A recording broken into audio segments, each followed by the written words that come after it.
ನಮಸ್ಕಾರ. ಎಸ್18 ವಾರ್ತೆಗಳಿಗೆ ಸ್ವಾಗತ. ನಾನು ಕವಿತಾ. ಮೊದಲಿಗೆ ಹೆಡ್ಲೈನ್ಸ್.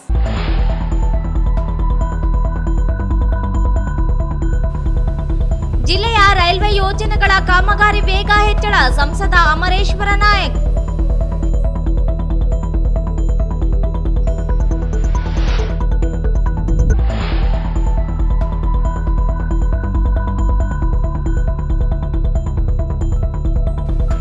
ಸ್ವಚ್ಛತಾ ಶ್ರಮದಾನ ಕಾರ್ಯಕ್ರಮ.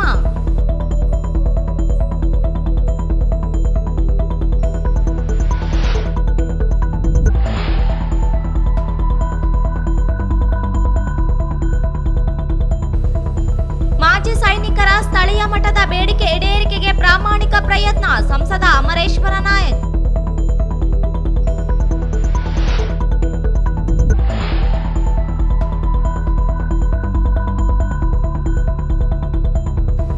ಯೂರೋ ಕಿಡ್ಸ್ ಶಾಲೆಯಲ್ಲಿ ಪಾಲಕರ ದಿನಾಚರಣೆ.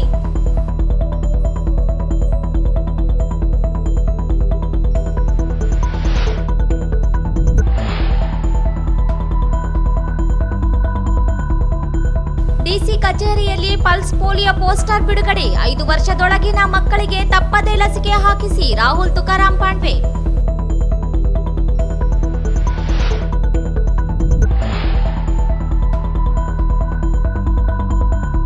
ಹರಿಜನವಾಡದಲ್ಲಿ ಮಾದಿಗ ಸಮಾಜದ ವಿದ್ಯಾರ್ಥಿಗಳಿಗೆ ಪ್ರತಿಭಾ ಪುರಸ್ಕಾರ. ವಿದ್ಯಾರ್ಥಿಗಳಿಗೆ ಪ್ರೋತ್ಸಾಹ ಕಾರ್ಯ ಶ್ಲಾಘನೀಯ. ಶಾಸಕ ಶಿವರಾಜ ಪಾಟೀಲ್. ವಾರ್ತೆಗಳ ವಿವರ. ಅಮೃತ ಭಾರತ ಯೋಜನೆಯಡಿ ರೈಲ್ವೆ ನಿಲ್ದಾಣಗಳ ಅಭಿವೃದ್ಧಿಗೆ ಪ್ರಧಾನಿ ನರೇಂದ್ರ ಮೋದಿ ಅವರು ಚಾಲನೆ ನೀಡಿದ್ದು, ಈ ಭಾಗದಲ್ಲಿ ನೆನೆಗುದಿಗೆ ಬಿದ್ದ ರೈಲ್ವೆ ಕಾಮಗಾರಿಗಳು ಪೂರ್ಣಗೊಳಿಸಲಾಗುತ್ತಿದೆ. ರಾಯಚೂರು ಸುತ್ತಲೂ ರಾಷ್ಟ್ರೀಯ ಹೆದ್ದಾರಿಗಳ ನಿರ್ಮಾಣದಿಂದ ಜಿಲ್ಲೆಯು ಮತ್ತಷ್ಟು ಅಭಿವೃದ್ಧಿಯಾಗುತ್ತದೆ ಎಂದು ಸಂಸದ ರಾಜಾ ಅಮರೇಶ್ವರ ನಾಯಕ್ ಅವರು ತಿಳಿಸಿದರು. ನಗರದ ರೈಲ್ವೆ ನಿಲ್ದಾಣದಲ್ಲಿ ರೈಲ್ವೆ ನಿಲ್ದಾಣ ಪುನರಾಭಿವೃದ್ಧಿ ಕಾರ್ಯಕ್ರಮವನ್ನು ಉದ್ಘಾಟಿಸಿ ಮಾತನಾಡಿದರು. ದೇಶದಲ್ಲಿ 554 ರೈಲ್ವೆ ನಿಲ್ದಾಣಗಳ ಅಭಿವೃದ್ಧಿಗೆ ಸುಮಾರು 41,000 ಕೋಟಿ ರೂಪಾಯಿ ಅಮೃತ ಭಾರತ ಯೋಜನೆಯಡಿಯಲ್ಲಿ ಕಾಮಗಾರಿಗೆ ಪ್ರಧಾನಿ ಮಂತ್ರಿ ನರೇಂದ್ರ ಮೋದಿ ಅವರು ವಿಡಿಯೋ ಕಾನ್ಫರೆನ್ಸ್ ಮೂಲಕ ಚಾಲನೆ ನೀಡಿದ್ದಾರೆ. ರಾಯಚೂರು ರೈಲ್ವೆ ನಿಲ್ದಾಣದ ಅಭಿವೃದ್ಧಿಗೆ 21 ಕೋಟಿ ಹಾಗೂ ಯಾದಗಿರಿ ರೈಲ್ವೆ ನಿಲ್ದಾಣದ ಅಭಿವೃದ್ಧಿಗೆ 17 ಕೋಟಿ 30 ಲಕ್ಷ ರೂಪಾಯಿ ನೀಡಿದ್ದಾರೆ ಎಂದರು. ರೈಲ್ವೆ ನಿಲ್ದಾಣದಲ್ಲಿ ಪ್ರಯಾಣಿಕರಿಗೆ ವಿಶ್ರಾಂತಿ ಗೃಹ, ಮುಂಭಾಗದಲ್ಲಿ ಸ್ವಾಗತ ಬೋರ್ಡ್, ಶೌಚಾಲಯ, ಕುಡಿಯುವ ನೀರು ಹಾಗೂ ಗೂಡ್ ಶೆಡ್ ಅನ್ನು ಎರಮರಸ್ಗೆ ಸ್ಥಳಾಂತರ ಮಾಡಲಾಗುತ್ತದೆ. ರೈಲ್ವೆ ಮೇಲ್ಸೇತುವೆ ನಿರ್ಮಾಣದಿಂದ ಸಾರ್ವಜನಿಕ ಸಂಚಾರಕ್ಕೆ ಅನುಕೂಲವಾಗಲಿದೆ ಎಂದು ತಿಳಿಸಿದ್ದಾರೆ. ಮಠಮಾರಿ ರೈಲ್ವೆ ನಿಲ್ದಾಣದ ಹತ್ತಿರ ಅಂಡರ್ ಪಾಸ್ ರಸ್ತೆ ನಿರ್ಮಾಣದಿಂದ ಸಾರ್ವಜನಿಕ ಸಂಚಾರಕ್ಕೆ ಅನುಕೂಲವಾಗಿದೆ. ಮನ್ಸಲಾಪುರ ಗೇಟ್ ರಸ್ತೆಯಲ್ಲಿ ಸಾಕಷ್ಟು ವಾಹನಗಳ ಸಂಚಾರವಿದ್ದು, ಅಂಡರ್ ಪಾಸ್ ರಸ್ತೆ ನಿರ್ಮಾಣ ಮಾಡಲಾಗುತ್ತದೆ ಎಂದು ತಿಳಿಸಿದರು. ಅಕ್ಕಲಕೋಟೆ ಕರ್ನೂಲ್ 6 ಲೈನ್ ರಸ್ತೆ ಕಾಮಗಾರಿ ನಿರ್ಮಾಣ ವೇಗವಾಗಿ ನಡೆಯುತ್ತಿದೆ. ರಾಯಚೂರು ಭಾಗದಲ್ಲಿ 3 ಪ್ಯಾಕೇಜ್ನಲ್ಲಿ 2 ಪ್ಯಾಕೇಜ್ ಶೀಘ್ರವಾಗಿ ಆರಂಭವಾಗಲಿದೆ. ಬೆಳಗಾವಿ ರಾಯಚೂರು ಚತುಷ್ಪಥ ರಸ್ತೆ ನಿರ್ಮಾಣ. ರಾಯಚೂರು ಸುತ್ತಲೂ ಚತುಷ್ಪಥ ರಸ್ತೆ ನಿರ್ಮಾಣದಿಂದ ನಗರದಲ್ಲಿ ವಾಹನಗಳ ಸಂಚಾರ ಕಡಿಮೆಯಾಗಲಿದೆ. ಜೊತೆಗೆ ನಗರ ಮತ್ತಷ್ಟು ಅಭಿವೃದ್ಧಿಯಾಗುತ್ತದೆ ಎಂದು ತಿಳಿಸಿದ್ದಾರೆ.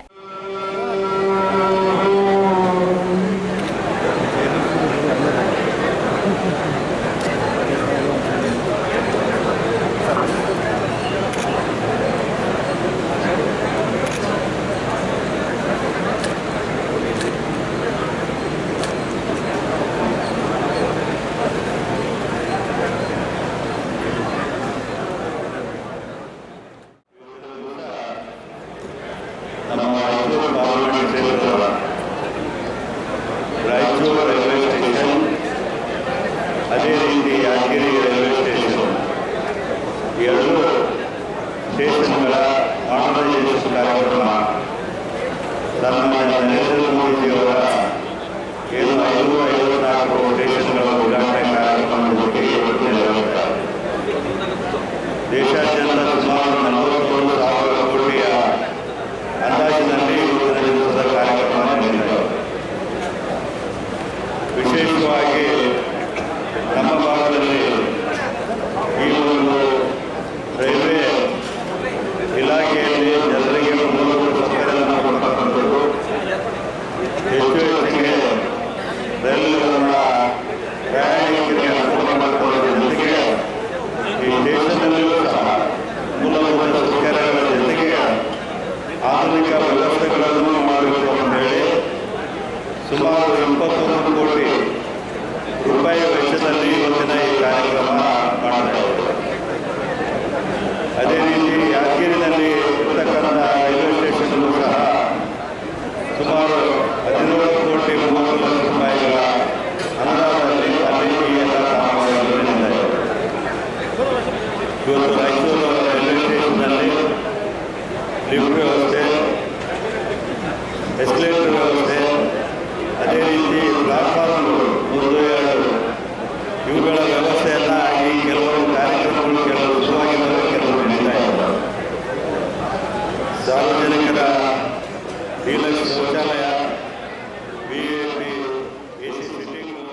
ಭಾಗದಲ್ಲಿ ಕೇಂದ್ರ ಸರ್ಕಾರದ ಹಲವು ಯೋಜನೆಗಳಿಗೆ 30,000 ಕೋಟಿ 5 ವರ್ಷದಲ್ಲಿ ಹಲವು ಅಭಿವೃದ್ಧಿ ಕೆಲಸಗಳು ಮಾಡಲಾಗಿದೆ.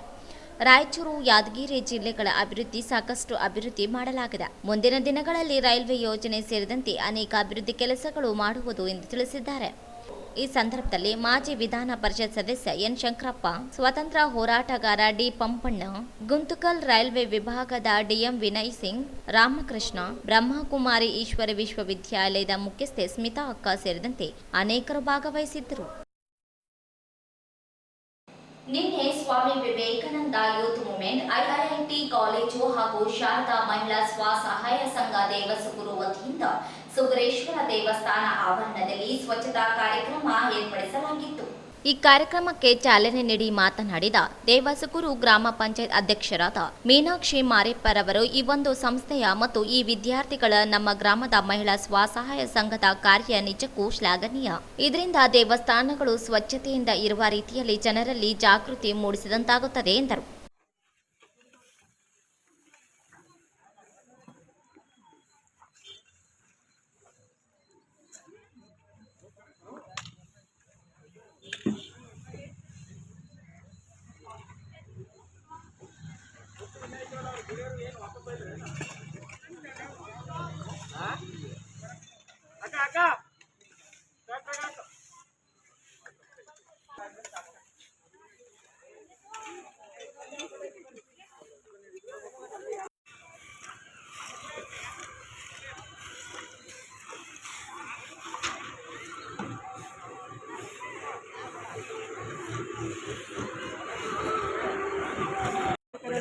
ಹಾಗೂ ಭಾರತೀಯ ಮಾಹಿತಿ ತಂತ್ರಜ್ಞಾನ ತ್ರಿಬಲ್ ಐಟಿ ವಿದ್ಯಾರ್ಥಿಗಳು ಹಾಗೂ ಶಾರದಾ ಮಹಿಳಾ ಸಂಘ ದೇವಸ್ಥಾನ 3 ಸಂಘಗಳು ಸೇರಿ ಗ್ರಾಮಸ್ಥಿ ಹಾಗೂ ದೇವಸ್ಥಾನದ ಆಡಳಿತ 5 ಜನ ಸೇರಿ ನಾವು ಈ ದೇವಸ್ಥಾನ ಸುತ್ತಲೂ ಪರಿಸರ ಸ್ವಚ್ಛತೆ ಕಾಪಾಡುವಿಕೆ ಶ್ರಮದಾನ ಶಿಬಿರ ಅಂತ ಮಾಡ್ತಾ ಇದ್ದೀವಿ.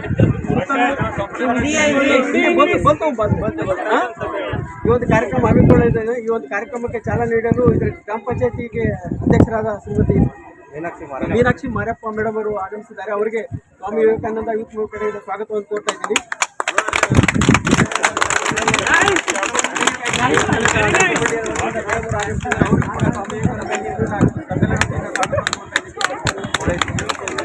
ಮುಖ್ಯವಾಗಿ ಈ ಒಂದು ಕಾರ್ಯಕ್ರಮಕ್ಕೆ ಗ್ರಾಮ ಪಂಚಾಯತ್ ವತಿಯಿಂದ ಉದಯ್ ಕುಮಾರ್ ಸರ್ ಅವರು ಆಗಮಿಸಿದ್ದಾರೆ. ಅವರಿಗೂ ಕೂಡ ಸ್ವಾಮಿ ವಿವೇಕಾನಂದ ಯೂತ್ ಹಾಗೂ ಶಾರದಾ ಮಹಿಳಾ ಸೊಸೈಟಿ ಮುಖ್ಯವಾಗಿ ಕೇಂದ್ರ ಬಿಂದು ತಾವು ತ್ರಿಬಲ್ ಐಟಿ ಗಳು ಹಾಗೂ ನಮ್ಮ ವೆಂಕಟೇಶ್ವರು ಹಾಗೂ ಯೂನಿಯನ್ ಲೀಡರ್ ನಮ್ಗೆ ಶಾರೂನ್ ಇವರು ಆಗಮಿಸಿದ್ದಾರೆ. ಅವ್ರ ಟೀಮ್ ಎಲ್ಲರಿಗೂ ವೆಲ್ಕಮ್. ಈಗ ಮೇಡಮ್ ಅವರು ಈ ಒಂದು ಕಾರ್ಯಕ್ರಮಕ್ಕೆ ಚಾಲನೆ ನೀಡುತ್ತಾರೆ. ಅತಿಥಿಗಳಾಗಿ ಆಗಮಿಸಿದ ಉಪಾಧ್ಯಕ್ಷರಾದ ಸಾಂಬಾ ಶಿವರವರು ಮಾತನಾಡಿ, ನಿಜವಾಗಿ ಈ ಶ್ರಮದಾನ ಸಾರ್ಥಕ ಕಾರ್ಯಕ್ರಮ. ನಮ್ಮ ದೇವಸ್ಥಾನ ಸುತ್ತಲೂ ಸುಂದರ ಪರಿಸರ ಹೊಂದಿರಬೇಕು, ಗ್ರಾಮ ನೈರ್ಮಲ್ಯ ಆಗುತ್ತದೆ ಎಂದರು. ಸಂಸ್ಥೆಯ ವ್ಯವಸ್ಥಾಪಕರಾದ ಸುರೇಶ್ ಅವರು ಮಾತನಾಡಿ, ಸಂಸ್ಥೆಯು ನೀರು ನೈರ್ಮಲ್ಯ ಕುರಿತ ಜಾಗೃತಿ ಕಾರ್ಯಕ್ರಮ ಮಾಡುತ್ತಿದ್ದು, ಇದು ಕೂಡ ಒಂದು ಗ್ರಾಮಗಳಲ್ಲಿ ಇರುವ ಶಾಲೆ, ಅಂಗನವಾಡಿ, ದೇವಸ್ಥಾನಗಳಲ್ಲಿ ಇಂತಹ ಶ್ರಮದಾನ ಮಾಡುವ ಮೂಲಕ ಜನರಲ್ಲಿ ಸ್ವಚ್ಛತೆಯ ಕುರಿತು ಜಾಗೃತಿ ಮೂಡಿಸುವುದಂತಾಗುತ್ತದೆ ಎಂದರು. ದೇವಸ್ಥಾನದಲ್ಲಿ ವ್ಯವಸ್ಥಾಪಕರಾದ ಶ್ರೀಕಾಂತ್ ರವರು ಮಾತನಾಡಿ, ನಮ್ಮ ಈ ಸುಗ್ರೇಶ್ವರನ ದೇವಸ್ಥಾನಕ್ಕೆ ಈ ಸಂಸ್ಥೆ ಮತ್ತು ಐಐಟಿ ವಿದ್ಯಾರ್ಥಿಗಳು ಬಂದು ದೇವಸ್ಥಾನದ ಸ್ವಚ್ಛತೆ ಮಾಡುವುದು ತುಂಬಾ ಸಂತೋಷ. ಅವರಿಗೆ ಅಭಿನಂದನೆಗಳು ಸಲ್ಲಿಸುತ್ತೇನೆ. ಈಗಾಗಲೇ ಸಂಸ್ಥೆಯು ಸುಮಾರು ಸಮುದಾಯಕ್ಕೆ ಅನುಕೂಲ ಆಗುವ ನಿಟ್ಟಿನಲ್ಲಿ ಕೆಲಸ ಮಾಡುತ್ತಿದ್ದು, ಶಾಲೆಗಳಲ್ಲಿ ಕುಡಿಯುವ ನೀರಿನ ವ್ಯವಸ್ಥೆ ಮಾಡಿದ್ದು, ಇದೇ ಇಂತಹ ಪುಣ್ಯದ ಕಾರ್ಯ ನಿಜಕ್ಕೂ ಶ್ಲಾಘನೀಯ ಎಂದರು. ಕಾರ್ಯಕ್ರಮ ಸಂಯೋಜಕರಾದ ವಿನಾಯಕ್ ರವರು ಮಾತನಾಡಿ, ಈ ಪವಿತ್ರ ದೇವಸ್ಥಾನದ ಸುತ್ತಲೂ ನೈರ್ಮಲ್ಯ ಇರುವುದನ್ನು ಗಮನಿಸಿ ಸಂಸ್ಥೆಯು ಈ ಒಂದು ಸ್ವಚ್ಛತಾ ಕಾರ್ಯಕ್ರಮ ಹಮ್ಮಿಕೊಳ್ಳಲಾಗಿದೆ. ನಮ್ಮ ಸಮುದಾಯದವರು ಮತ್ತು ದೇವಸ್ಥಾನಕ್ಕೆ ಬರುವ ಭಕ್ತರು ಪ್ಲಾಸ್ಟಿಕ್ ಮತ್ತು ಇತರ ವಸ್ತುಗಳನ್ನು ಅಲ್ಲಲ್ಲಿ ಬಿಸಾಡದೆ ನಿರ್ದಿಷ್ಟ ಸ್ಥಳದಲ್ಲಿ ಹಾಕಬೇಕು ಮತ್ತು ಸುಂದರ ಸ್ವಚ್ಛ ಪರಿಸರವನ್ನು ಇಡುವಂತೆ ಮಾಡುವುದು ಬರುವ ಭಕ್ತರು ಮಾಡಬೇಕೆಂದು ತಿಳಿಸಿದರು. ಈಗಾಗಲೇ ಈ ದೇವಸ್ಥಾನಕ್ಕೆ ಬರುವ ಭಕ್ತರಿಗೆ ಶೌಚಾಲಯ ಮತ್ತು ಸ್ನಾನ ಗೃಹಗಳನ್ನು ಮರು ನಿರ್ಮಿಸಿ ಅನುಕೂಲವಾಗುವಂತೆ ಸಂಸ್ಥೆಯು ಮಾಡಿದ್ದು, ಬರುವ ಭಕ್ತರು ಇದರ ಸದುಪಯೋಗ ಪಡೆದುಕೊಳ್ಳಬೇಕು ಎಂದು ತಿಳಿಸಿದರು. ಈ ಸಂದರ್ಭದಲ್ಲಿ ವೆಂಕಟೇಶ್, ಶರಣ್, ಉದಯ್ ಕುಮಾರ್ ಹಾಗೂ ಅನೇಕ ವಿದ್ಯಾರ್ಥಿಗಳು ಉಪಸ್ಥಿತರಿದ್ದರು. ಆನಂದ, ಸಂಸ್ಥೆಯ ಸಿಬ್ಬಂದಿಗಳಾದ ರಾಜೇಶ್, ಭೀಮಯ್ಯ, ರಾಮಕೃಷ್ಣ, ಈರಣ್ಣ, ಶಾರದಾ, ಸಂಘದ ಸರ್ವ ಸದಸ್ಯರು ಉಪಸ್ಥಿತರಿದ್ದರು. ದೇಶದ ಭದ್ರತೆಗೆ ತಮ್ಮ ಜೀವನ ಮುಡುಪಾಗಿಟ್ಟಿದ್ದ ಸೈನಿಕರು ತಮ್ಮ ಕುಟುಂಬ ಮತ್ತು ಜೀವನ ನಿರ್ವಹಣೆಗೆ ಮಾಜಿ ಸೈನಿಕರಿಗೆ ಸಿಗಬೇಕಾದ ಸೌಲಭ್ಯಗಳು ಜಿಲ್ಲಾ ಮತ್ತು ರಾಜ್ಯದಲ್ಲಿರುವ ಬೇಡಿಕೆ ಈಡೇರಿಕೆಗೆ ಪ್ರಾಮಾಣಿಕ ಪ್ರಯತ್ನ ಮಾಡುವುದಾಗಿ ಸಂಸದ ರಾಜ ಅಮರೇಶ್ವರ ನಾಯಕ್ ಅವರು ಹೇಳಿದರು. ನಗರದ ಐಎಂಎ ಸಭಾಂಗಣದಲ್ಲಿ ಅಖಿಲ ಕರ್ನಾಟಕ ಮಾಜಿ ಸೈನಿಕರ ಸಂಘದ 14ನೇ ವಾರ್ಷಿಕೋತ್ಸವ ಹಾಗೂ ರಕ್ತದಾನ ಶಿಬಿರವನ್ನು ಉದ್ಘಾಟಿಸಿ ಮಾತನಾಡಿದರು. ಸೈನಿಕರು 15 ರಿಂದ 20 ವರ್ಷ ದೇಶ ಕಾಯುವ ಕೆಲಸ ಮಾಡಿದ್ದಾರೆ. ಮಾಜಿ ಸೈನಿಕರಾದ ಮೇಲೆ ಸಾಕಷ್ಟು ಪ್ರಮಾಣದಲ್ಲಿ ಸಮಸ್ಯೆಗಳನ್ನು ಅನುಭವಿಸುತ್ತಿದ್ದಾರೆ. ಸೈನಿಕರಿಗೆ ಸ್ಥಳೀಯ ಮಟ್ಟದಲ್ಲಿ ಉದ್ಯೋಗದಲ್ಲಿ ಮೀಸಲಾತಿ, ನಿವೇಶನ ಸೇರಿದಂತೆ ಬೇಡಿಕೆ ಈಡೇರಿಕೆಗೆ ಸಂಬಂಧಿಸಿದ ಇಲಾಖೆ ಅಧಿಕಾರಿಗಳಿಗೆ ಸೂಚನೆ ನೀಡಲಾಗುತ್ತದೆ. ಜಿಲ್ಲೆಯ ಸಚಿವರು ಇದ್ದು ಅಭಿವೃದ್ಧಿ ಕೆಲಸಗಳಿಗೆ ಪಕ್ಷಭೇದ ಮರೆತು ಕೆಲಸ ಮಾಡುತ್ತಿದ್ದು ರಾಜ್ಯ ಮತ್ತು ಜಿಲ್ಲಾ ಮಟ್ಟದಲ್ಲಿನ ಸಮಸ್ಯೆಗಳ ಬಗ್ಗೆ ಗಮನಕ್ಕೂ ತರುವುದಾಗಿ ತಿಳಿಸಿದರು. ಮಾಜಿ ಸೈನಿಕರು ತಮ್ಮ ಬೇಡಿಕೆಗಳನ್ನು ನೋವಿನಿಂದ ಹೇಳಿಕೊಂಡಿದ್ದು ಬೇಸರ ವ್ಯಕ್ತಪಡಿಸಿದ್ದು ಈ ಹಿಂದೆಯೇ ನಮ್ಮ ಗಮನಕ್ಕೆ ತಂದಿದ್ದಲ್ಲಿ ಈಗಾಗಲೇ ಇತ್ಯರ್ಥವಾಗುತ್ತಿದ್ದವು. ಇದೀಗ ರಾಜ್ಯ ಮತ್ತು ಜಿಲ್ಲಾ ಮಟ್ಟದಲ್ಲಿ ಬಗೆಹರಿಯುವ ಬೇಡಿಕೆಗೆ ಸ್ಪಂದಿಸುವುದಾಗಿ ತಿಳಿಸಿದರು. ಕತ್ತಲೆಯನ್ನು ಅಳೆದು ಬೆಳಕನ್ನು ಕೊಡುವಂತ ವ್ಯವಸ್ಥೆಗೆ, ಎಲ್ಲರ ಬದುಕಲ್ಲಿ ಬೆಳಕಾಗಲಿ ಎನ್ನುವಂತ ಮಾತಿಗೆ, ಅಸತೋಮ ಸದ್ಗಮಯ ತಮಸೋಮ ಜ್ಯೋತಿರ್ಗಮಯ ಮೃತ್ಯೋರ್ಮ ಅಮೃತಂಗಮಯ ಓಂ ಶಾಂತಿ ಶಾಂತಿ ಶಾಂತಿ. 14ನೇ ವರ್ಷದ ವಾರ್ಷಿಕೋತ್ಸವ ಕಾರ್ಯಕ್ರಮಕ್ಕೆ ದೀಪ ಬೆಳಗಿಸುವ ಮುಖಾಂತರವಾಗಿ ಕಾರ್ಯಕ್ರಮಕ್ಕೆ ಉದ್ಘಾಟಿಸುತ್ತಿದ್ದಾರೆ. ಎಲ್ಲ ಅತಿಥಿ ಗಣ್ಯಮಾನ್ಯರಿಗೆ, ಶ್ರೀಗಳಿಗೆ, ಸಂಸದರಿಗೆ ಮತ್ತು ರವಿಭೋತ್ರಸ್ಥರವರಿಗೂ ಮತ್ತು ಮಾಜಿ ಸೈನಿಕರ ಸಂಘದ ಪದಾಧಿಕಾರಿಗಳಿಗೂ ಎಲ್ಲರೂ ಕೂಡ ಹೃದಯಪೂರ್ವಕ ಧನ್ಯವಾದಗಳು.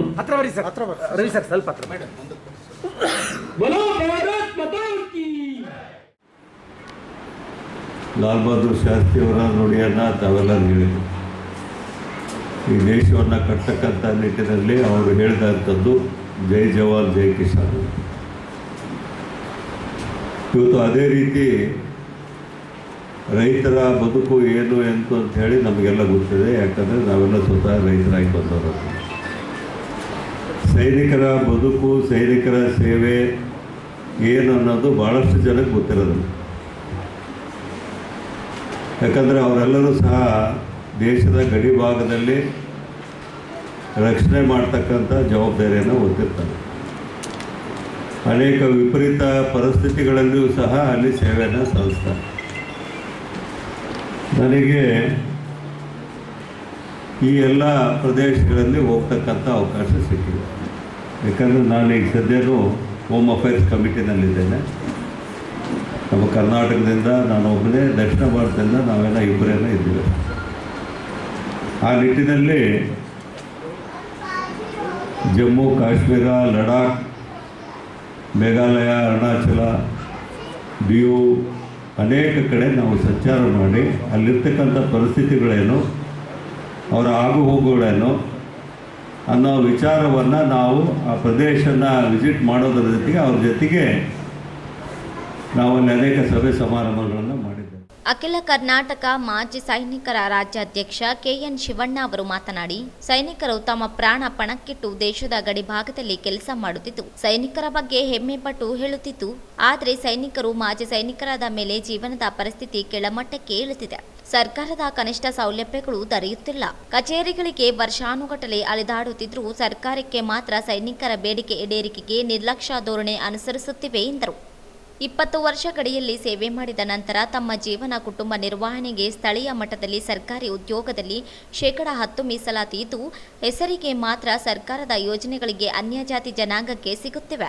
ಆದರೆ ಮಾಜಿ ಸೈನಿಕರಿಗೆ ಮಾತ್ರ ಸೌಲಭ್ಯಗಳಿಲ್ಲ. ಸೈನಿಕರಿಗೆ ಸ್ಥಳೀಯ ಮಟ್ಟದಲ್ಲಿ ಉದ್ಯೋಗವಿಲ್ಲ.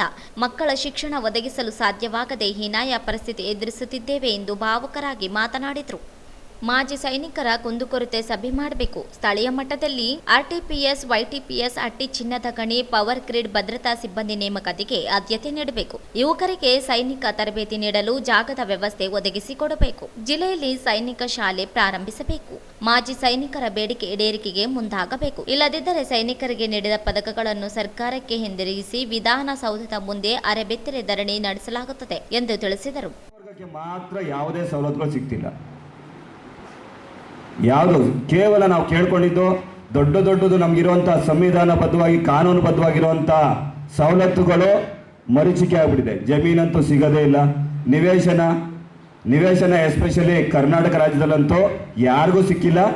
ಈ ಮೊದಲನೇದಾಗಿ ಲಾಸ್ಟ್ 2 ವರ್ಷದ ಮುಂಚೆ ನಮ್ಮ ಕಂದಾಯ ಇಲಾಖೆ ಸಚಿವರಾಗಿ ಮೊಟ್ಟ ಮೊದಲ ಬಾರಿಗೆ ಮಾಧ್ಯಮ ಮುಖಾಂತರ ಇಲ್ಲಿ ಇದೇ ರಾಯಚೂರಿನ ಹೊರಭಾಗದಲ್ಲಿರುವಂಥ ಸುಮಾರು 65 ಸೈಟ್ ಇರಬೇಕು ಅಂದ್ಕೊಂಡಿದ್ದೀನಿ.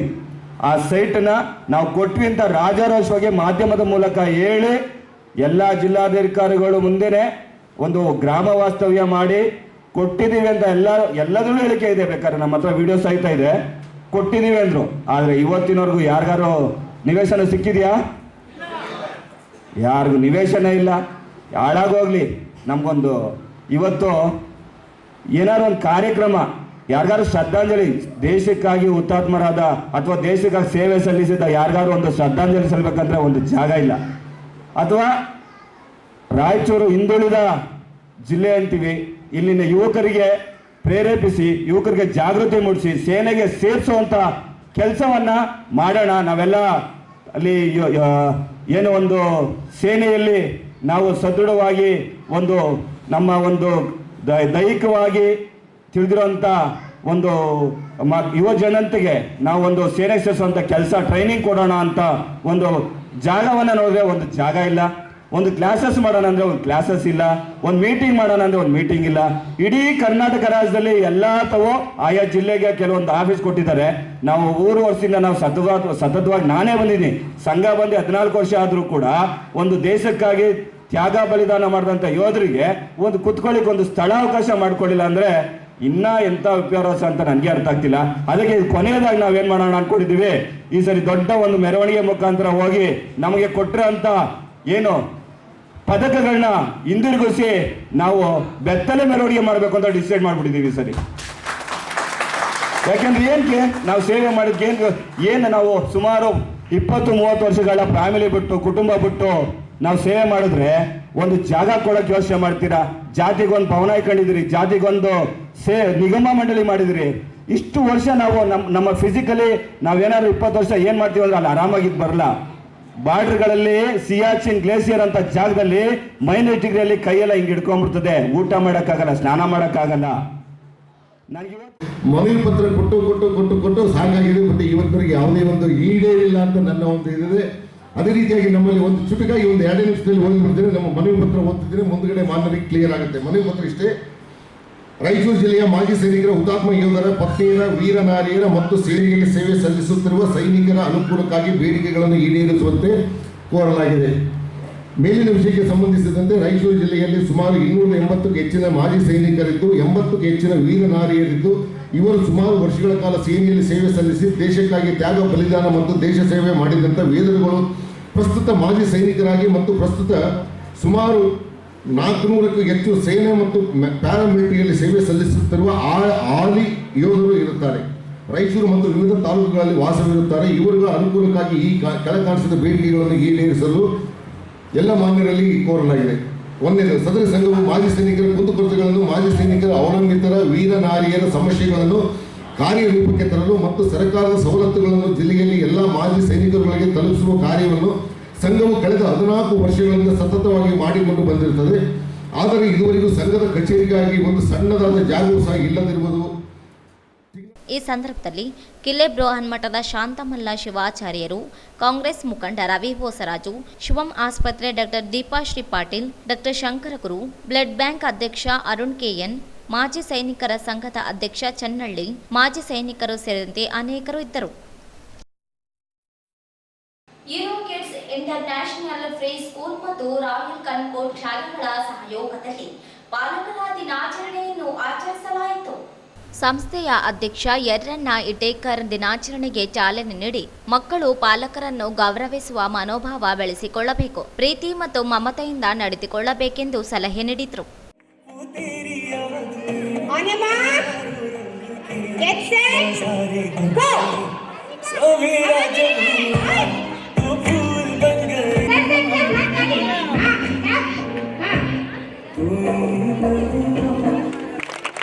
सेजल, क्या रौनक लगी है आज रॉयल कॉन्कॉर्ड में? हाँ जीनत की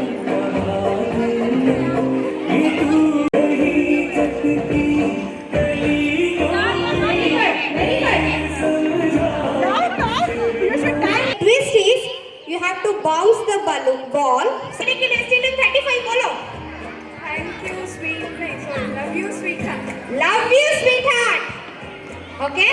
And she's written, thank you for being wonderful dad to my kids. To the love of my life, Lakshmi. Very good. 2, 1, stop.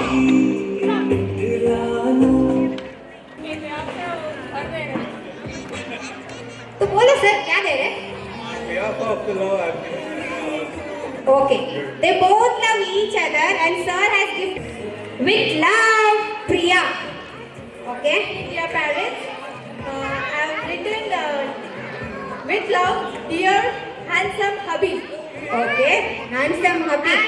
अभी मौका है तो मैं भी मौके पे चौका मार दूंगी. Sure ma'am. I would like to express my love in front of everybody by saying you I love you to the moon and it's falling now. Yes, you have to be careful. Sir, नहीं सुनाई दिया parents? नहीं सुनाई दिया ना? I love you too. I love you. Hello. 10.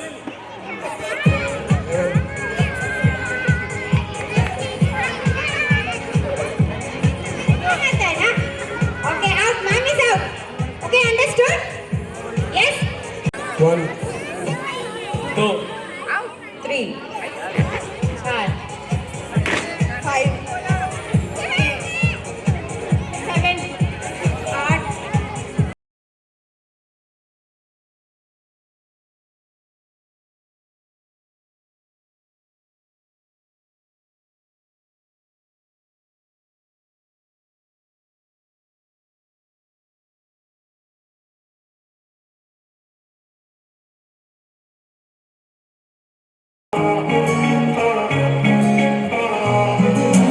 7, 8.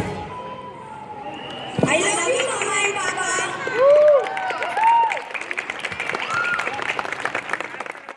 Hero kids ಶಾಲೆ ಪ್ರಾಂಶುಪಾಲರಾದ doctor Sarika ಇಟೇಕರ್ ಅವರು ಅಧ್ಯಕ್ಷತೆ ವಹಿಸಿದ್ದರು. ಮಕ್ಕಳು ಪಾಲಕರಿಗೆ ವಿವಿಧ ಸ್ಪರ್ಧೆಗಳನ್ನು ನಡೆಸಲಾಯಿತು. ಸಂಸ್ಥೆಯ ರೋಹಿತ್ ಇಟೇಕರ್ ಸೇರಿದಂತೆ ಪಾಲಕರು, ಮಕ್ಕಳು, ಶಿಕ್ಷಕಿಯರು ಭಾಗವಹಿಸಿದ್ದರು. ಮಾದಿಗ ಸಮಾಜದ ವಿದ್ಯಾರ್ಥಿಗಳಿಗೆ ಪ್ರತಿಭಾ ಪುರಸ್ಕಾರ ನೀಡುವ ಮೂಲಕ ಪ್ರೋತ್ಸಾಹಿಸುತ್ತಿರುವುದು ಶ್ಲಾಘನೀಯವಾಗಿದೆ. ಸ್ಪರ್ಧಾತ್ಮಕ ಪರೀಕ್ಷೆಗಳನ್ನು ಎದುರಿಸಿ ಉನ್ನತ ಹುದ್ದೆ ಪಡೆದಾಗ ಮಾತ್ರ ಸಮಾಜದ ಅಭಿವೃದ್ಧಿ ಸಾಧ್ಯವೆಂದು ಶಾಸಕ ಡಾಕ್ಟರ್ ಶಿವರಾಜ ಪಾಟೀಲ್ ಅವರು ತಿಳಿಸಿದರು. ನಗರದ ಹರಿಜನವಾಡ ಬಡಾವಣೆಯಲ್ಲಿ ನಿನ್ನೆ ಸಂಜೆ ನವರತ್ನ ಯುವಕ ಸಂಘದಿಂದ ಹಮ್ಮಿಕೊಂಡ ಮಾದಿಗ ಸಮಾಜದ ಪ್ರತಿಭಾವಂತ ವಿದ್ಯಾರ್ಥಿಗಳಿಗೆ ಪ್ರತಿಭಾ ಪುರಸ್ಕಾರ ಕಾರ್ಯಕ್ರಮ ಉದ್ಘಾಟಿಸಿ ಮಾತನಾಡಿದರು. ಸಮಾಜದ ವಿದ್ಯಾರ್ಥಿಗಳು ವಿದ್ಯಾಭ್ಯಾಸ ಮುಂದುವರಿಸುತ್ತಿಲ್ಲ, ಕೇವಲ ಪಿಯುಸಿ ಪದವಿಗೆ ಮಾತ್ರ ಮುಗಿಸುತ್ತಿದ್ದು ಉನ್ನತ ಶಿಕ್ಷಣದಿಂದ ವಂಚಿತರಾಗುತ್ತಿದ್ದಾರೆ ಎಂದು ವಿಷಾದ ವ್ಯಕ್ತಪಡಿಸಿದರು. ಸಮಾಜದ ವಿದ್ಯಾರ್ಥಿಗಳು ಸ್ಪರ್ಧಾತ್ಮಕ ಪರೀಕ್ಷೆಗಳನ್ನು ಬರೆಯಬೇಕು. ಸರ್ಕಾರ ಸ್ಪರ್ಧಾತ್ಮಕ ಪರೀಕ್ಷೆಗಳಿಗೆ ತಯಾರಿಗಾಗಿ ಸಾಕಷ್ಟು ಅನುಕೂಲ ಮಾಡಿಕೊಟ್ಟಿದೆ, ಆದರೆ ಸದುಪಯೋಗ ಪಡೆದುಕೊಳ್ಳುತ್ತಿಲ್ಲ. ಉನ್ನತ ಶಿಕ್ಷಣ ಪಡೆಯುವುದರೊಂದಿಗೆ ಸ್ಪರ್ಧಾತ್ಮಕ ಪರೀಕ್ಷೆ ಎದುರಿಸಿ ತೇರ್ಗಡೆಯಾಗಿ ಉತ್ತಮ ಹುದ್ದೆ ಪಡೆಯಬೇಕು. ಅಂದಾಗ ಮಾತ್ರ ಸಮಾಜ ಅಭಿವೃದ್ಧಿಯಾಗುತ್ತದೆ ಎಂದು ತಿಳಿಸಿದರು.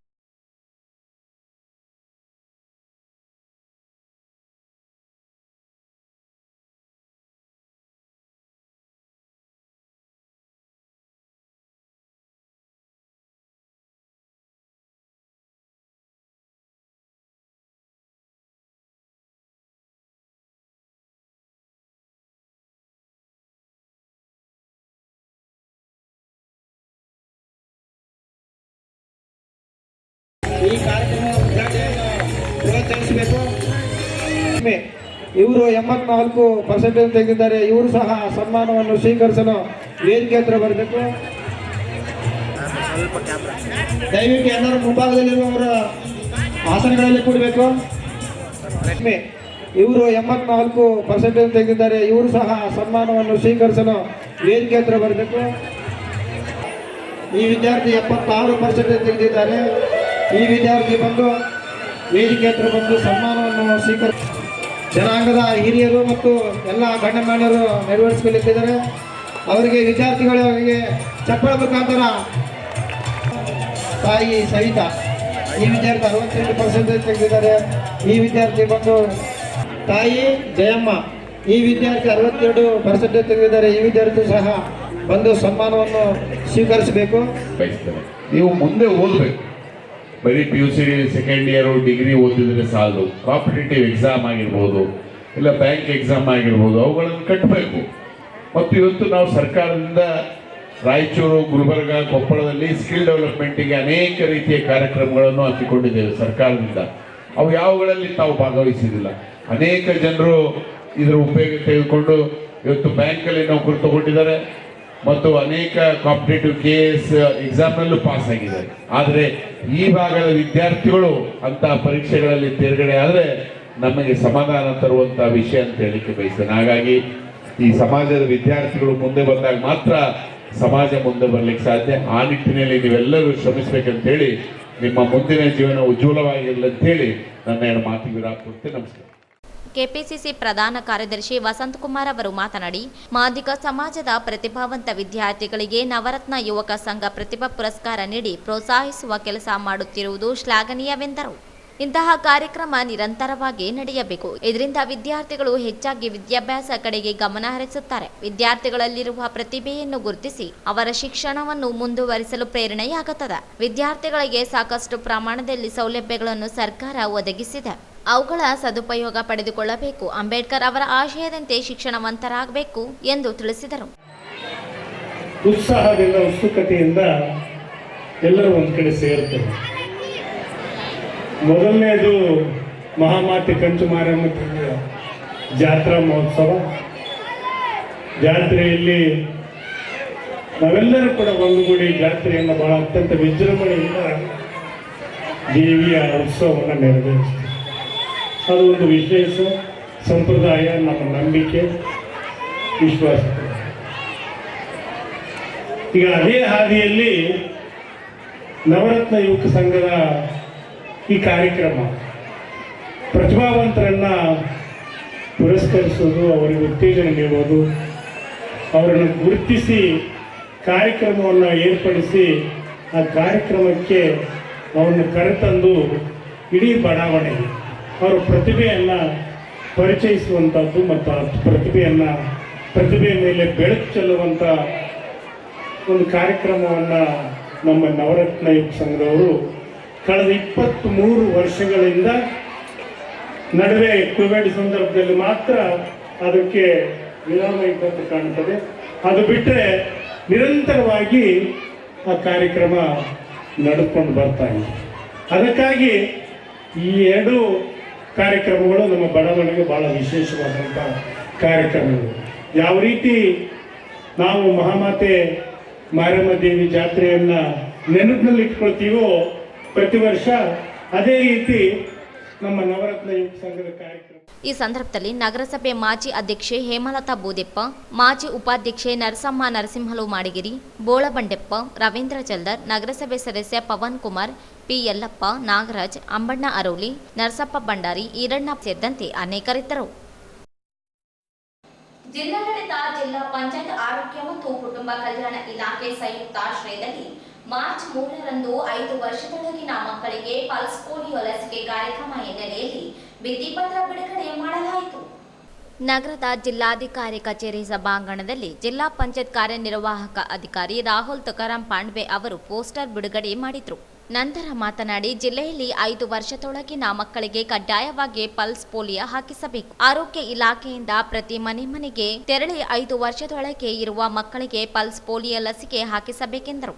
ಪಲ್ಸ್ ಪೋಲಿಯೋ ಹಾಕಿಸಲು ಜಾಗೃತಿ ಮೂಡಿಸುವ ಕೆಲಸ ಇಲಾಖೆ ನಿರಂತರವಾಗಿ ಮಾಡಬೇಕು. ಈ ಬಗ್ಗೆ ಜನರಿಗೆ ಅರಿವು ಮೂಡಿಸಲು ಕಾರ್ಯಕ್ರಮ ಹಮ್ಮಿಕೊಳ್ಳಬೇಕೆಂದು ತಿಳಿಸಿದರು.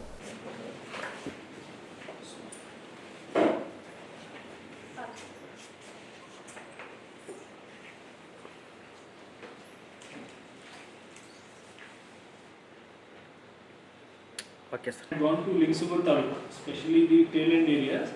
There, this sanitary habits are not good. So there, such areas we need to target when it comes to deworming.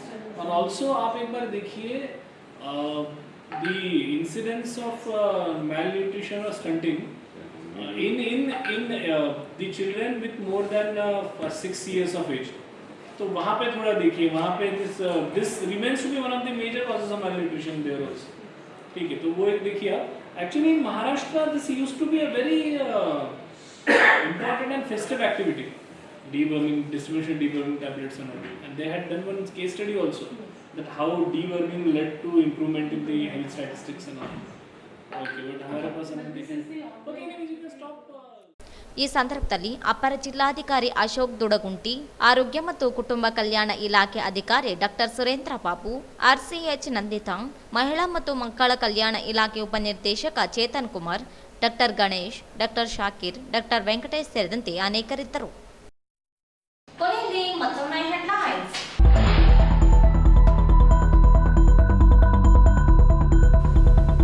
ಜಿಲ್ಲೆಯ ರೈಲ್ವೆ ಯೋಜನೆಗಳ ಕಾಮಗಾರಿ ವೇಗ ಹೆಚ್ಚಳ, ಸಂಸದ ಅಮರೇಶ್ವರ ನಾಯಕ್.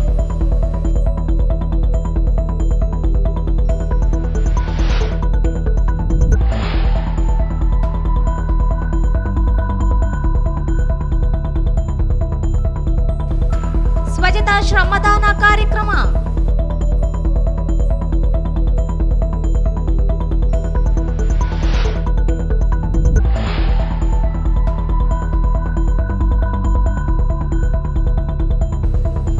ಮಾಜಿ ಸೈನಿಕರ ಸ್ಥಳೀಯ ಮಟ್ಟದ ಬೇಡಿಕೆ ಈಡೇರಿಕೆಗೆ ಪ್ರಾಮಾಣಿಕ ಪ್ರಯತ್ನ, ಸಂಸದ ಅಮರೇಶ್ವರ ನಾಯಕ್.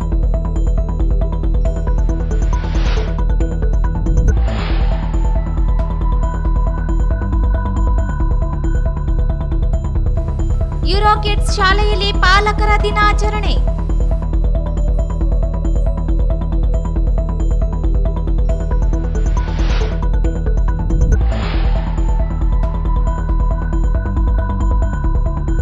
ಡಿಸಿ ಕಚೇರಿಯಲ್ಲಿ ಪಲ್ಸ್ ಪೋಲಿಯೋ ಪೋಸ್ಟರ್ ಬಿಡುಗಡೆ, 5 ವರ್ಷದೊಳಗಿನ ಮಕ್ಕಳಿಗೆ ತಪ್ಪದೇ ಲಸಿಕೆ ಹಾಕಿಸಿ, ರಾಹುಲ್ ತುಕಾರಾಂ ಪಾಂಡ್ವೆ.